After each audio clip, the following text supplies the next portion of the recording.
Introduce yourself. Oh, that's right. Thank you. Happy spooky time, everyone. I'm Brad. And I'm Sean. I live in Nashville, Tennessee. And tonight I'm in my dining room with my tea. I live in Charlotte, North Carolina. I'm in my office. I got my books, my movies, Baby Groot, and a guitar this time. And I'm drinking a mug full of hot, just kidding, it's water. Nice try. Sean's my brother-in-law, and we love to hang out and talk about movies, TV shows, and music. Only problem is now, since he lives so far away, we have to do it from a distance. We're back again this week with another review of a movie.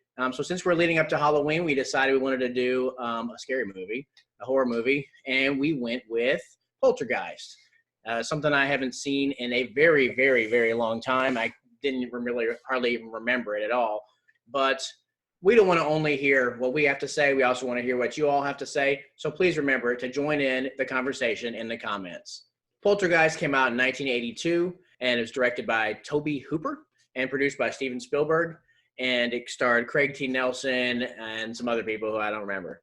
So we're going to jump right into this. I'm going to be interviewing Sean tonight. My first question is, I want to know how many thumbs excited were you when I told you that we were going to be reviewing Poltergeist and that you had to watch Poltergeist? Whenever I found out that we were watching Poltergeist, I was 6 thumbs excited. Growing up in the 90s, I think I just kind of missed that train of Poltergeist because I know it was really popular when it came out and it kind of set the standards for a lot of things. But it never really caught my interest. And I think that was because I had already had some of the stuff spoiled for me from it. And I had just seen newer horror movies, so watching the old ones wasn't really what I wanted to do. But it is regarded as a classic, so that did keep me a little bit excited for this review since it is fresh, and I know that it did inspire a lot of the horror films that I love today. So for me, I was about the same. I would go 6.5 thumbs excited because I was excited to watch it with my son and with my wife. My son's about to be 13, and we're kind of starting to dabble in some different genres and stuff. So this was going to be a good one to get into. I did not even know there was a remake that came out in 2015. So for me, there was only the one Poltergeist. I saw it when I was very young, maybe 30 years ago. And so this was a fresh experience for me.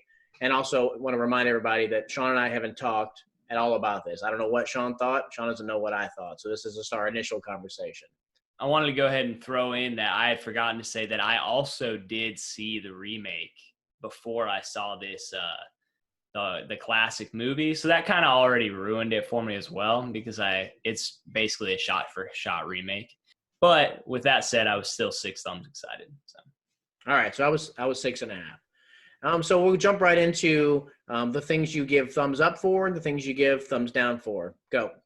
All right. So thumbs up right off the bat. The special effects on this movie held up really well for me. The computer generated effects. That being said, there's one scene that's practical effects that did not hold up well, but it was funny, but also kind of disturbing at the same time. You can see how much this movie, I kind of already alluded to this before, but you can see with a lot of the shots and a lot of things that they do in this one, how it inspired a lot of the movies that we have today. One scene that I think of in particular is the hallway scene when she's trying to run down the hallway to reach her kids at the end, the mom, and the hallway is just ever expanding. And I feel like that's something that I've seen a lot in movies. I'm not sure if this is the one that started it, but it's definitely one of the older movies I've seen. So I'm going to say it did. And then lastly, this movie didn't skip a beat and went straight to the Poltergeist. There was like maybe 20 minutes of setup, but then crap hit the fan pretty fast there in the first 20 or 30 minutes. So it didn't waste time. Special effects held up, and you clearly inspired a lot of movies today. And what were your thumbs up for the film? I had a lot of thumbs up for this film, actually. A big one for me was that it's from the 80s. I'm from the 80s. This came out 1 year before I was born. And so it's just a lot of things that are very familiar to me. Not my parents smoking weed for a 5-minute scene. That really wasn't my parents always kept the door closed, I guess, when they did that. But just 80s nostalgia, but it's not really nostalgia. It's the actual 80s. So for me, it hits a little bit harder right there. So another thing that I really loved about this, the comedy. I did not know that I was going to laugh as much as I did especially the first, I don't know, third of the movie. There was some really good awkward jokes. And then kind of jumping ahead of myself a tiny bit, but the last shot of the movie made the movie for me, where he rolls the TV out onto the balcony of the hotel. I was like, I didn't know if they were going to go, if the camera was going to go inside the room and then like the TV was going to turn on and be static and it would cut out with static on the TV. I'm so glad that it did what it did. I thought it was hilarious. All three of us were laughing out loud at the last shot of it. I liked that it was a slow burn. You did say that it kind of got off the bat, but it really wasn't like intense right off the bat. It was real playful, and it was kind of they were real naive about what was going on at first. But that was before the girl was taken, when they were in the kitchen and watching the stuff slide across the floor. I just had a lot of fun with the first half of this movie. Another thing that I really like is whenever you guys go down there and crush the like button for us. Another thing that was great about this, some of the acting was over the top, and I have it as a like because I thought it was hilarious. It's like in both spots. I don't want to spoil it, but the acting was absolutely hilarious. The best thing about this movie, I think, is the medium. Zelda Rubinstein is her name, and she's in 1, 2, and 3. Poltergeist 1, 2, and 3. So she's, I guess, she's going to stick around in some fashion. I thought that I love the last 20 minutes, though, of this movie. I was actually surprised for being like an 80s PG, how far they went with some stuff. I thought just the never-ending bodies coming out of the ground and the skeletons, and I thought that I loved the practical effects, especially in the last 20 minutes. There were actual practical effects, like the guy, like you mentioned, the guy in the bathroom. I'm assuming that was what you were talking about, tearing his face apart. That was definitely disturbing, for sure. But I have to say, by far, my favorite part, my biggest thumb for this movie is the speech by the medium, played by Zelda Rubinstein. So eerie, so well done. I was actually scared. So that's my favorite part. What was your favorite part?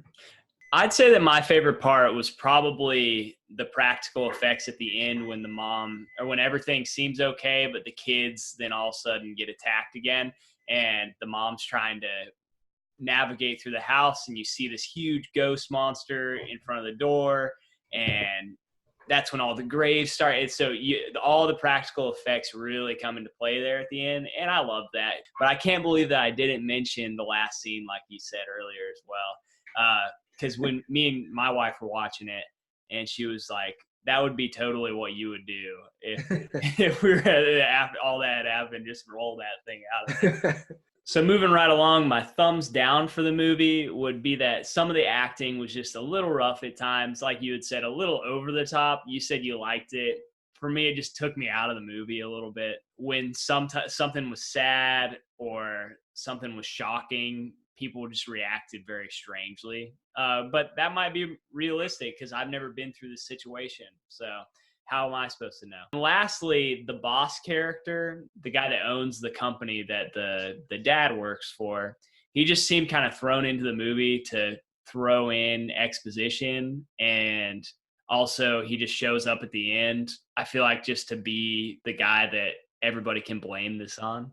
But with that, what were your thumbs down? All right, a few things I wasn't feeling about this that held my thumbs back slightly. Like Sean said, the child acting was no good. The brother was one of the worst acting performances I think I've ever seen that made it into a real movie. Another thing that I really wasn't super into was the blatant pedophilia in the first few minutes of the movie. I mean, that we might have rolled like that in the 80s, but we don't roll like that anymore. Another thing that I wasn't super into, you said this was a thumb up for you. I'm a little confused because I thought the ghost effects, the actual computer-generated effects, were trash. Hmm. No bueno whatsoever. They were hilarious. I did not know what I was looking at. The white monster standing in the doorway and stuff like that. That was weird. I I really liked it. liked. I wasn't into that. And lastly, I will not hold Kathleen Kennedy being involved in this against the movie. So that is going to be a thumbs down, but I'm not going to. It's just a virtual thumbs down. I'm not going to actually detract from the movie. Literally, So or the first thing I texted Brad when I watched the movie was like, "Did you see who the associate producer was?" as soon as the credits rolled, I looked up and I said, "Okay, wow, whatever." And now it's time for the moment everyone's been waiting for. It's the moment when you find out our thumb rating on this. So we rate on a scale of 1 thumb being horrible to 10 thumbs being, I guess, the best movie we've ever seen. So Sean, take it away. I'm gonna give this one 7 thumbs. It was a fine horror movie, and I could see where it had influenced some of the ones that I love today. So I can't detract from that. It had its issues, and it doesn't really hold up, like you said. But for the time period, I thought that the effects were good. So I liked it overall. 7 thumbs is what I gave it. What about yourself? For me, I went with a higher rating than that. I think the 80s vibe and the comedy and how you guys crushed the like button earlier when I mentioned it, that stuff pushed it over for me. And for me, this is an 8 thumb movie. It wasn't perfect, but there was enough there to be something that I would watch again. All right. So with my 7 thumbs and your 8 thumbs up, that gives this movie, Poltergeist from the 1980s, 7.5 thumbs up. We'll get a little thumb meter going here pretty soon, I think. So look out for that one. But with that, I think Brad had one more thing. I have a surprise pop question for you, Sean. Are you up for the sequels? Brad, it's like you read my mind, because I was thinking now we have to watch the sequels. Thank you so much for joining us today. Please remember to like and subscribe. And quick thing, me and Brad just want to let you guys know that coming this week, I think we're going to do a little ranking video of some Halloween movies that we really love. So look out for that. And as always, please just always remember to watch from a distance.